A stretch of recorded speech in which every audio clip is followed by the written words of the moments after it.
இங்கே TNPSC group 1, group 2, group 3, group 3A மற்றும் group 4 தேர்வுகளுக்கு பொதுவாக பயன்படுத்தக்கூடிய தமிழ் வழி முக்கியமான 5 வினா விடைகள் கொடுக்கப்பட்டுள்ளன.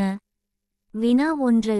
இந்தியாவின் தேசிய கொடியை முதன்முதலில் வடிவமைத்தவர் யார்? விடை: பிங்காலி வெங்கையா. வினா 2. தமிழகத்தில் உள்ள களவாணி ஆறு திட்டம் கல்வாணி ஆறு ப்ராஜெக்ட் எந்த மாவட்டத்தில் உள்ளது? விடை: விருதுநகர். வினா 3. சிலப்பதிகாரம் என்னும் இலக்கியத்தை இயற்றியவர் யார்? விடை: இளங்கோவடிகள். வினா 4. இந்திய அரசியலமைப்பின் 73வது திருத்தச் சட்டம் எதை பற்றி கூறுகிறது? விடை: பஞ்சாயத்து ராஜ் அமைப்புகள். வினா 5.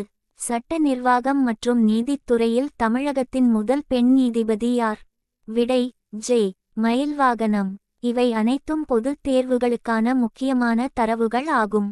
மேலும் தொகுப்புகள் வேண்டும் என்றால் குறிப்பிட்ட தொகுப்புக்கேற்ப தரமுடைய வினாக்களும் கொடுக்கலாம். உதா. குரூப் 1 உயர்மட்ட வினாக்கள்.